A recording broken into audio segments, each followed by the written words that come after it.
2022년 새해가 밝았습니다. 사랑하는 성도 여러분, 2022년 새해에 여러분의 가정과 여러분의 직장과 사업, 또 여러분의 자녀들 가운데에 하나님의 큰 축복이 있기를 소원합니다. 저는 새해가 될 때마다 감사하는 것이 있습니다. 1년의 주기가 있다는 것, 얼마나 감사한지 모르겠어요.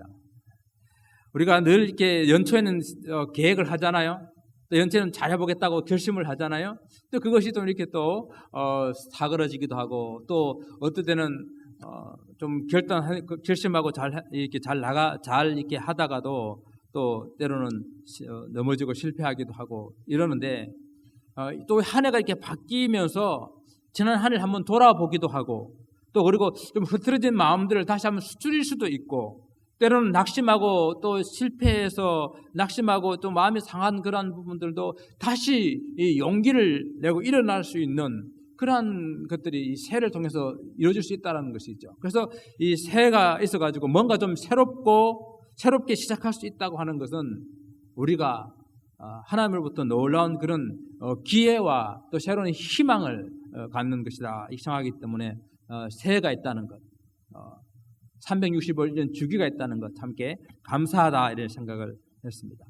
오늘 2022년에 우리가 오늘 첫 신년주일 예배에 이 설교 제목을 내가 교회입니다, 우리가 교회입니다 라고 이렇게 잡았습니다.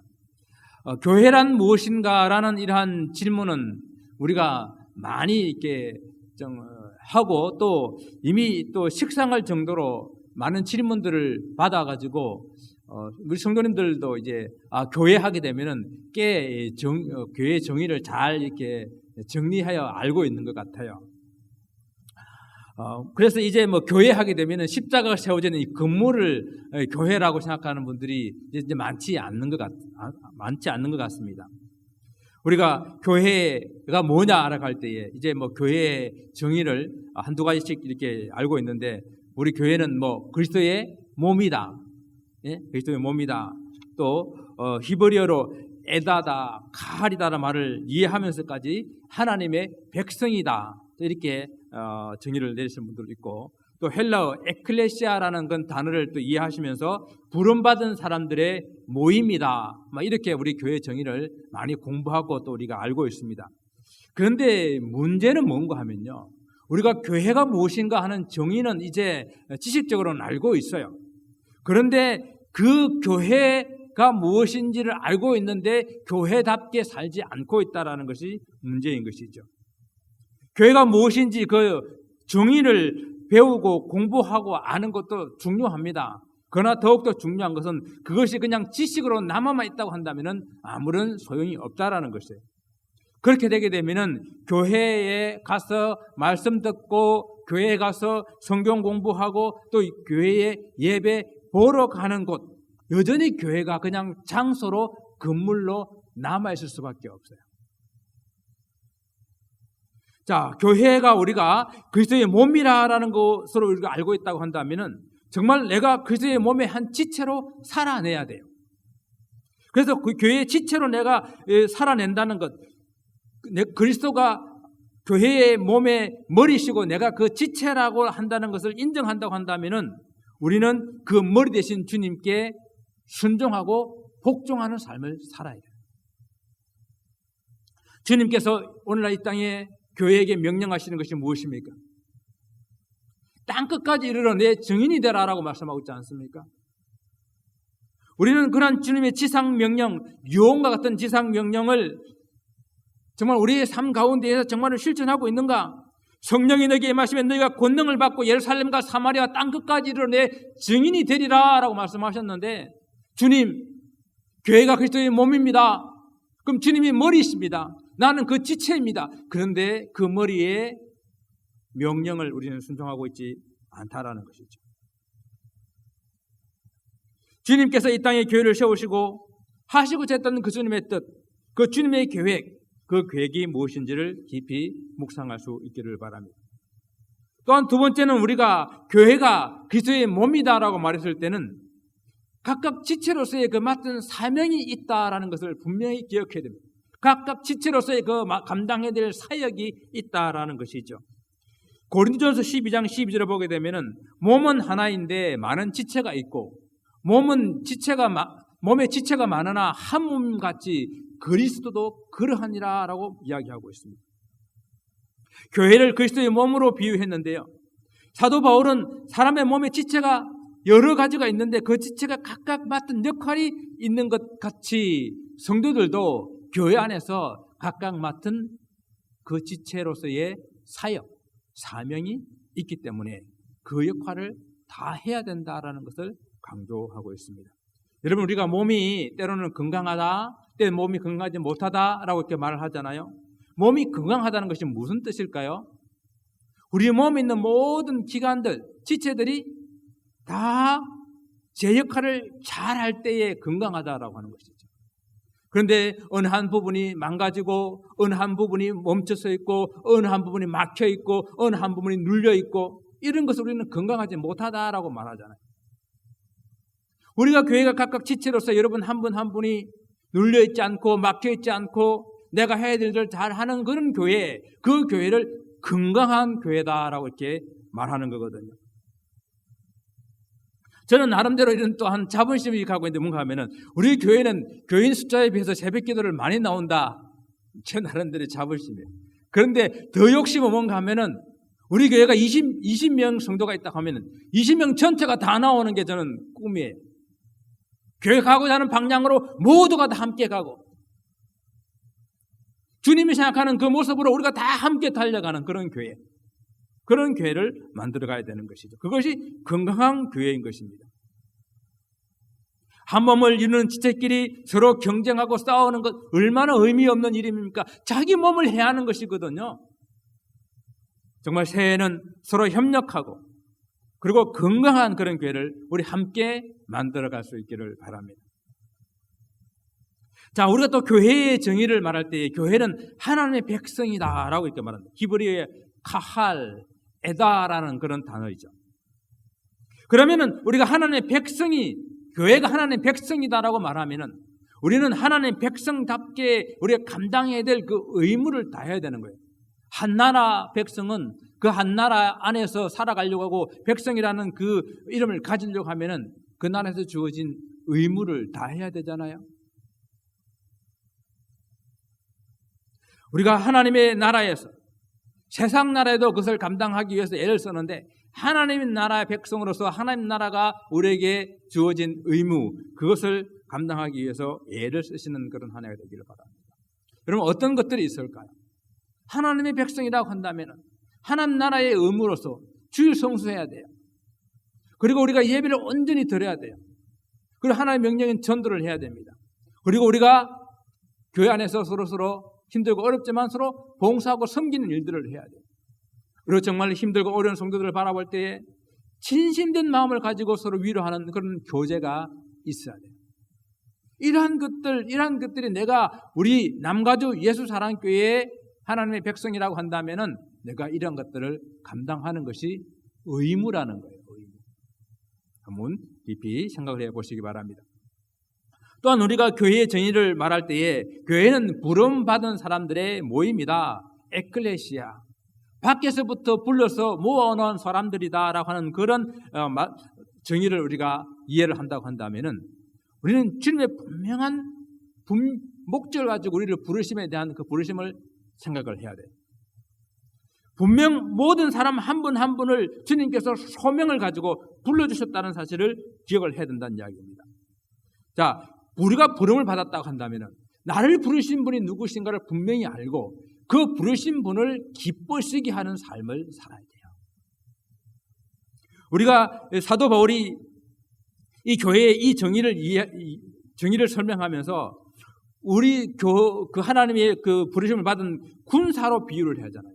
군사는 부름을 받은 그 군사는 자기를 불러주신 그 분을 위해서 사사로이 얽매이는 것을 다 벗어버리고 오직 그 부르신 분을 기쁘게 하는 삶, 그것을 사는 사람이 군사라고 말합니다. 우리는 그리스도의 군사로서 부름을 받았기 때문에 우리를 부르신 분, 우리 주님을 기쁘시게 하는 그런 삶을 살아야 됩니다. 우리가 세상에 있는데 그 세상에서부터 우리를 불러내어서 하나님의 거룩한 공동체, 이 거룩한 무리 가운데 우리를 두시고 우리를 부르시기를 성도라고 부르세요. 거룩한 무리다라고 부르세요. 그런데 내 삶이 여전히 내가 옛날 세상에 있을 때의 그런 모습과 별반 다를 것이 없이 그렇게 살아가고 있다 한다면, 옛 사람의 그런 가치관으로 여전히 살아가고 있다고 한다면, 내 한쪽 발을 여전히 세상에 걸치고 살아가고 있다고 한다면, 우리는 정말 주님께서 세상에서 나를 불러내서 이 거룩한 공동체에다가 불러 모아놓은 그 참된 의미를 잘 이해하지 못한다는 것이죠. 새해는 거룩한 성도답게 옛 사람을 홀홀 벗어버리고, 그리고 날마다 새 사람을 더듬어가는 그런 복된 삶이 되어지시기를 주님의 이름으로 축원을 드립니다. 자, 교회가 무엇인지 지식적으로 잘 알지만 삶으로 살아내지 못하는 그런 문제를 생각하면서 올해 교회의 비전을, 교회됨의 문제를 다시 한번 생각해 보기로 했습니다. 그래서 22년 우리 교회의 비전을 위한 그런 표현을 내가 교회입니다, 우리가 교회입니다. 자, 우리 교회 오늘 2022년에 우리가 명심하고 우리가 기도해야 될 제목이니까 한번 해보겠습니다. 내가 교회입니다. 우리가 교회입니다. 이미 오래전부터 미국을 비롯한 이 서구 교회들이 내리막길을 걷고 있어요. 정말 기독교 역사 가운데서 놀라운 그런 기적과 같은 유례가 없는 그런 부흥을 이루었던 한국 교회는 아주 급속한 속도로 내리막길로 달려가고 있습니다. 오늘날 사람들이 교회를 가지 않는 그런 이유가 무엇일까? 사람들이 막 진단을 해봅니다. 사람들이 하나님을 절실하게 필요로 하지 않는 시대가 되었다는 이야기예요. 하나님 이외에도 재미있는 것이 너무 많아요. 교회 밖에 재미있는 것이 훨씬 더 많아요.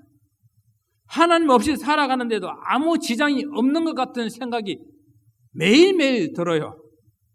그러니까 교회 갈 필요를 전혀 느끼지 못하는 것입니다. 이제는 교회가 아니라도 세상에서 내가 필요한 것들을, 모든 것들을 다 이룰 수 있다라고 생각합니다. 이제 교회가 더 이상 필요하지 않다고 생각하는 사람들은 어떤 생각을 하고 있나 하면은 그동안 교회에 무엇을 얻기 위해서, 교회가 무엇을 주는 것들을 받기 위해서, 교회에서 무엇인가 필요를 채우기 위해서 교회를 다닌 사람들이에요.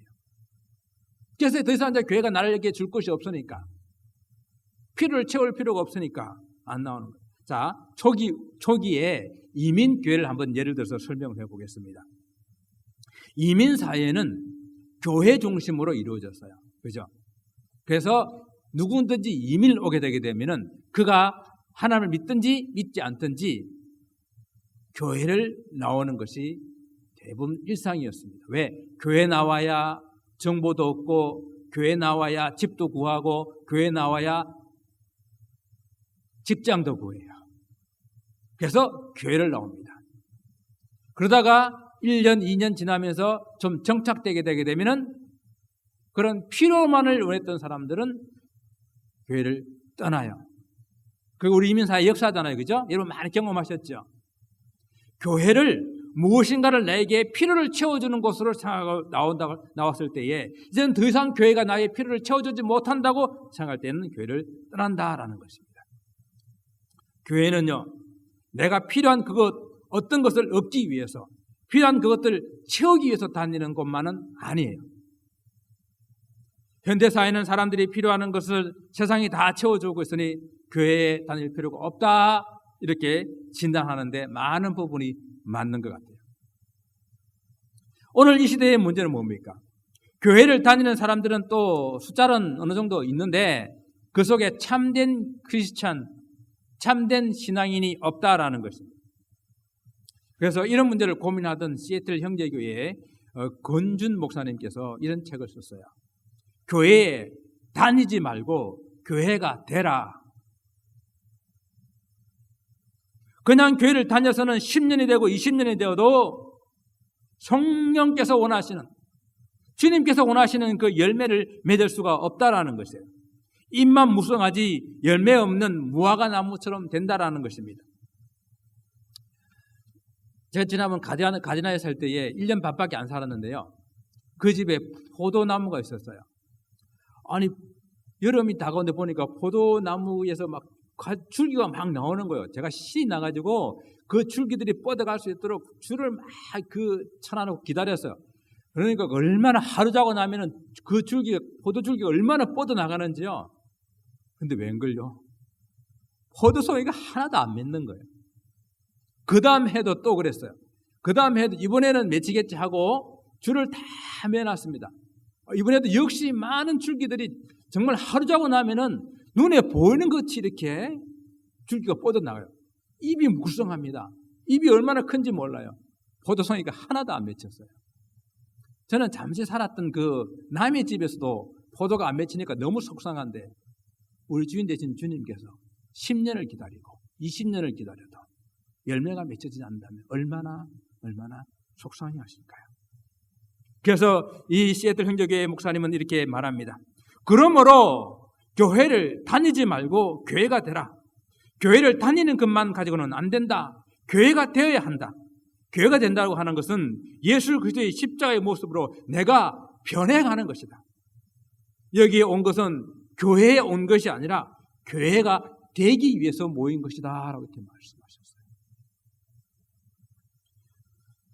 그래서 2022년에 우리는 다시 한번 교회됨의 문제에 집중하기를 원합니다. 물론 사실 이 문제를 우리가 오래전부터 생각하면서 애써왔던 그런 부분들이 있죠. 근데 참 쉽게 잘 안 되는 부분들입니다. 교회의 본질로 돌아가자는 뜻에서 2년 동안이나 우리는 그 교회 비전으로 그 교회가 되자, Be the Church라고 이렇게 교회 표어를 2년 동안 가지고 있었습니다. 그러나 올해 다시 한 번 더 교회의 본질로 돌아가기 위해서 교회됨을 목표로 삼고 한 마음으로 달려갈 수 있기를 바랍니다. 그러기 위해서는 먼저 내가 교회가 되어야 됩니다. 내가 교회가 된다고 한다는 것은 첫 번째 내가 예수님을 그리스도로 그리고 나의 구주로 믿는 것에서부터 시작합니다. 이것이 내가 교회됨의 시작이라는 것입니다. 내가 주일에 교회에 가서 교회 가고 봉사도 하고 뭐 때로는 직분도 맡아서 하는데 만약 내가 예수님을 나의 주님으로 나의 구주로 믿지 않는다고 한다면은 나는 교회가 아니에요. 맞죠? 내가 교회에 가는 것으로만 인격적인 변화가 일어나지 않는다라는 것입니다. 내가 예수님을 만나서 그리고 예수님을 믿을 때에 거듭나는 역사, 새롭게 태어나는 역사, 영적으로 다시 태어나는 역사가 일어나는 것이죠. 그리고 비로소 내가 그 교회가 되는 것이에요. 둘째는 내가 세상 속에서 교회로 살아가는 것. 세상 속에서 교회가 되는 것입니다. 가는 교회, 그리고 다니는 그런 교회는 여전히 교회가 건물로 남아있는 것이거든요. 그러나 내가 어디를 가든지 내가 그곳에 가는 그곳에 교회가 존재하기 위해서는 내가 교회가 되고 내가 세상 속에서 교회가 되게 될 때면 교회가 된다고 한다면은 그곳이 나의 직장이든지 그곳이 나의 사업터든지 그곳이 나의 가정이든지 내가 머무는 그곳에 교회가 되는 거예요. 그래서 우리 교회 영원한 교회의 표현은 모이는 교회고 흩어지는 교회거든요. 모여서 교회가 되고 흩어져서 교회가 될 수 있는 길은 바로 이 길밖에 없다라는 이야기죠. 하나님께서 불러 모은 믿는 사람들의 모임이 교회이기 때문에 함께 모여서 예배드리고 은혜를 받고 다시 우리는 세상으로 흩어져서 그곳에서도 교회가 되는 것입니다. 세상 속에 교회가 되는 것은 내가 존재하는 그곳에서 그리스도의 말씀과 가르침을 가지고 실천하며 사는 것이에요. 그런데 교회에서 거룩하게 예배드리고 그리고 찬양하고 그리고 기도하고 성도들과 좀 우리가 거룩한 그런 언어로 경건한 모습으로 교제하고 나서는 나의 집에 돌아가서 나의 직장에 돌아가서 나의 사업터에 들어가서는 거짓되게 행동하고 속이고 빼앗고 훔치고 하는 이런 삶을 산다면은 여전히 자기가 교회임을 모르고 여전히 그리고 내가 세상 속에 들어가서 교회가 돼야 된다는 사실을 모르고 망각하는 그런 삶을 살아가는 것이라는 것이죠. 그래서 이런 사실을 바라보고 사도 바울은 질문합니다. 너희 속에 성령이 거하시고 우리 몸이 성령의 전인 줄을 알지 못하느냐? 지금 하나님께서 너와 함께 계신 것을 너희가 알지 못하느냐라고 질문하시는 거예요. 사랑하는 성도 여러분, 내가 교회면요, 내가 어딜 가든지 가는 그곳이 교회가 되어야 될 줄 압니다. 나 한 사람이 그리스도의 이름을 존귀하게 만들 수도 있고요, 나 한 사람이 그리스도의 이름을 욕먹일 수도 있다는 사실을 기억하시기 바랍니다. 왜요? 내가 교회이기 때문에 그렇습니다. 그리고 두 번째는 우리가 교회가 되어야 됩니다. 내가 교회면은 여러분도 교회지요. 그리고 여러분이 교회면은 우리가 교회인 거예요. 우리가 교회라는 이 말은 첫 번째, 교회의 다양성을, 서로의 다양성을 인정해야 한다는 말씀입니다. 우리가 다 다르잖아요. 나와 너가 다르잖아요. 저와 여러분이 다르잖아요. 다름을 인정하는 것이죠. 그래서 오늘 본문 11절 말씀에 그가 어떤 사람은 사도로, 어떤 사람은 선지자로, 어떤 사람은 복음 전하는 자로, 어떤 사람은 목사와 교사로 삼았다고 11절에 말씀을 하고 있습니다. 교회 안에 지체를 이루고 있는 한 사람 한 사람이 각각 서로 다른 그런 은사와 역할을 가지고 모였다라는 것이죠.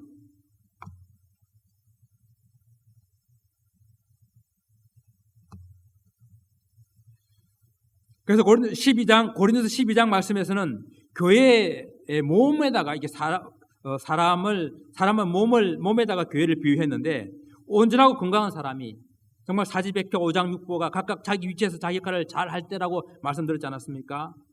눈은 눈으로, 또 손은 손으로, 그리고 발은 발로 자기 역할을 다 해야 되는데, 만일 온몸이 눈이면 듣는 곳은 어디고, 그리고 온몸이 듣는 곳이면 냄새 맡는 곳은 어디겠느냐라고 말씀하고 있습니다. 또한 로마서 12장 4절부터 5절 말씀에서는 우리가 한 몸에 많은 지체를 가졌으나 모든 지체가 같은 기능을 가진 것이 아니니 이와 같이 우리 많은 사람이 그리스도 안에서 한 몸이 되어 서로 지체가 되었다라고 말씀을 하고 있습니다.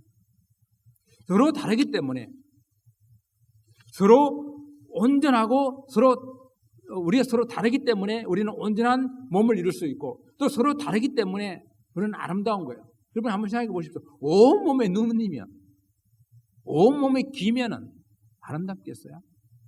각각 다른 지체들이 조화롭고 아름답게 있는 이것이 완전한 것이요, 아름다움인 것이죠. 우리가 서로, 나와 옆에 계신 분이 서로 다름을 인정하고, 또 그 다름을 존중하고, 또 그 다름을 감사할 수 있기 바랍니다. 또 우리가 교회라는 이 말에, 우리가 교회라는 이 말은 또 교회 안에서의 하나됨을 이루어야 된다는 그런 의미입니다. 사도 바울은 고린도서 12장 27절에서 너희는 그리스도의 몸이요 지체의 각 부분이다라고 이렇게 말씀을 하셨습니다. 서로 다른 그런 지체가 조화를 이루고 그리고 협력하게 될 때에 그리스도의 온전한 몸을 이룰 수 있는 것이 아니겠습니까? 교회 안에서 각각 다른 직분과 사역을 주신 그런 주님의 목적은 성도들이 서로 그 일을 감당함으로써 교회가 좀 더 온전하게 되어지고, 그 봉사하는 일을 하게 되어서 그리스도의 몸을 함께 세워나가는 이 일을 하기 위해서 주님께서는 각 지체에 다른 그런 사역을, 은사를 주셨다라는 것입니다. 우리가 주님의 몸인 교회인 이 이유를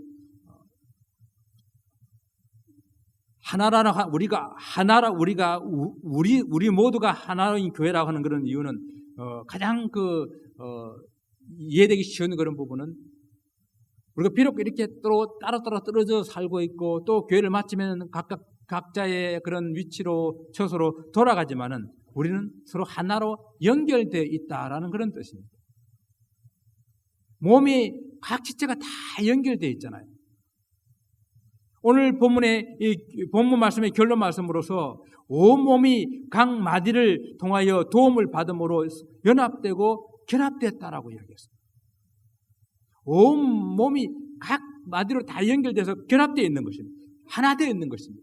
이것이 우리가 교회라는 의미의 아주 중요한 그런 부분입니다. 하나로 연결되어 있는 한 몸이라는 것의 가장 특징은 무엇일까요? 우리가 살아가면서 기쁜 일들, 슬픈 일들, 또 행복한 일들, 때로는 고통스러운 일들, 또는 즐거운 일들도 있지만 또한 아픔을 당하는 그런 일들을 우리가 같이 느낀다라는 이야기죠. 정말 그렇습니까? 내 손 끝에 가시 하나 박혀도 아픈데 우리 같은 지체가 힘들고 어려운 일을 당할 때에 같이 마음이 쓰리고 아픕니까? 또 기쁜 일을 당했을 때 정말 온 마음을 다해서 기뻐해 줄 수 있고 축하해 줄 수 있는 그런 마음이, 그것이 우리가 교회라는 그런 의미거든요. 우리는 가끔 이제 교회에 대해서 불평을 할 때 이런 말을 합니다. 아니, 교회가 이런 것도 하지 않고, 교회가 이렇다 저렇다 이런 말을 많이 하잖아요. 사실 이것은 엄밀하게 따져보게 되면 자기 얼굴에 침 뱉는 거예요. 내가 교회에 그냥 다니는 사람이 아니라 내가 교회라고 생각한다고 한다면 좀 쉽게 이해가 될 수 있는 부분이 아닙니까? 내가 교회가 되기 전에는 그럴 수 있어요.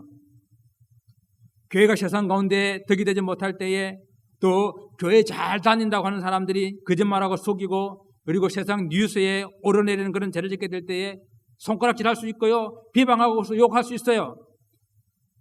그런데 내가 교회가 되고 나면은, 내가 예수를 믿고 난 다음에 내가 교회가 되고 나면은 그 순간 그들의 실수와 그들의 잘못, 그들의 죄 짓는 것이 결코 나와 무관하지가 않는 거예요. 여전히 내가 죄 짓는 것 같고 내가 잘못하는 것 같아서 내가 마음이 아파야 되는 거예요. 내가 정말 불쌍히 여길 수 있어야 되는 거예요. 왜? 내가 교회고 우리가 교회이기 때문에 그렇습니다. 그것이 오늘 본문 말씀에서 말씀하고 있는 온 몸이 각 마디를 통하여서 서로 연결되고 결합되어 있다, 하나다라는 그런 의미입니다. 내가 교회인 것을 강조하다 보게 되면요, 자칫 개인주의로 빠지거나 또 심하면은 무교회주의로 빠지는 그런 위험이 있어요. 특히 우리 코로나 시대에 비대면 예배, 비대면 종교 활동을 이렇게 할 수밖에 없는 그런 시간들을 보냈잖아요. 그런데 이것이 마치 어떤 사람들은 이게 교회의 본질이야. 정말 포스트 코비드 시대 때에 교회에, 오늘 어려운 이 시대 때에 교회에 해답인 줄 알고 착각하는 사람들이 있어요. 통신의 발달로 세계가 하나가 되고 정말 인터넷으로 모든 것이 해결되는 그런 시대가 됐죠. 정말 얼마나 빠른지 몰라요. 어젯밤에 주문했는데 아침 조금 지나니까 도착을 하더라고요, 물건이. 정말 빨라요. 정말 인터넷으로 모든 것들을 다 주문할 수 있고 모든 것들을 다 볼 수 있는 그런 세상입니다. 그래서 우리는 이미 내가 편한 시간에 내가 좋아하는 목회자의 설교를 찾아서 언제든지 듣고 볼 수 있는 그런 시간들을 즐기고 있잖아요. 그런데 코로나 팬데믹 기간 동안에 이러한 일들은 내가 주일 아침에도 이런 일을 하는 것이 아무런 부끄러운 일도 아니고 합당한 일로 되었어요. 또 어떤 사람들은 이런 일을 긍정적으로 평가합니다. 평소에 교회에 나오지 않는 분들이 소파에 앉아있던 그런 사람들이 이제 일어나서 컴퓨터를 통해서 교회에 오는 그런 기회를 모색하게 되더니 얼마나 좋은 일인가. 소파에서 일어나가지고 컴퓨터 앞으로 나왔다는 것 긍정적으로 평가할 수도 있겠죠. 또 어떤 목사님이 이렇게 말합니다. 사람들이 좌절되고 또 소통을 간절히 원하게 될 때에 소통할 수 있는 길이 없었는데 거실에 앉아서라도 인터넷을 통해서 언제든지 함께 할 수 있는 기회를 얻게 됐으니 또 얼마나 좋은 일인가. 물론 긍정적인 면이 있고 잘 활용하면은 좋은 효과를 얻을 수 있는 것은 사실입니다. 그러나 어디까지나 이것은 우리가 비상시국에 임시 방편으로 활용할 수 있는 것들이에요.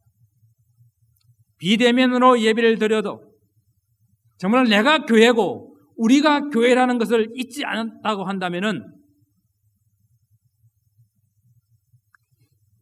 분명히 예배를 함께 해야 되는데 함께 하지 못하는 그런 안타까움을 가지고 예배 시간이 다 돼갈 때에 미리 화면을 맞춰놓고 미리 예배드릴 준비를 하고 그리고 성경 찬송을 갖다 놔놓고 그리고 비록 비대면이지만은 내가 깨끗하고 단정한 옷을 입고 앉아서 준비할 거예요. 그렇지 않겠어요? 비대면이지만은 내가 교회고 우리가 교회라는 것을 잊지 않았다고 한다면 그리고 하루속히 이 코로나 팬데믹이 종식되어서 다시 만날 날을 사모하며 아쉬운 마음이라도 비대면이라도 이런 예배를 드릴 수 있음을 감사하며 그 자리에서 예배를 드렸을 것입니다. 그런데 비대면이라는 이유로 아무 준비 없이 시간 되면 그냥 전화기 켜놓고 집안일 하면서 때로는 소파에 비스듬히 누워서 때로는 다른 방송들을 살금살금 쳐다봐가면서 이렇게 비대면 예배를 드렸다라는 거예요. 이것은 실제 통계에 나와 있는 거예요. 이 코로나 팬데믹 동안에 비대면 예배를 드리는 성도들이 어떻게 예배를 드렸는지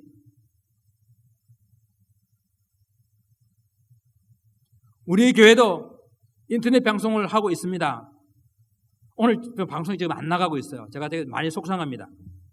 또 때로 이 방송이 잘 되기 위해서 더 좋은 질 좋은 방송을 하기 위해서 노력하고 애쓰고 또 계속 제가 연구하고 또 때로는 기기를 바꾸기도 하고 합니다. 그것은요 비록 함께 하지 못하면 비대면이라도 성도들이 좀 더 예배에 집중하고 좀 더 질 좋은 그런 예배를 드릴 수 있도록 하기 위해서 애쓰는 것뿐이지 이것이 우리 교회가 나갈 방향이고 이것이 정말 옳고 이것이 우리가 계속 추구해야 될 일이기 때문에 그러는 것은 아니에요.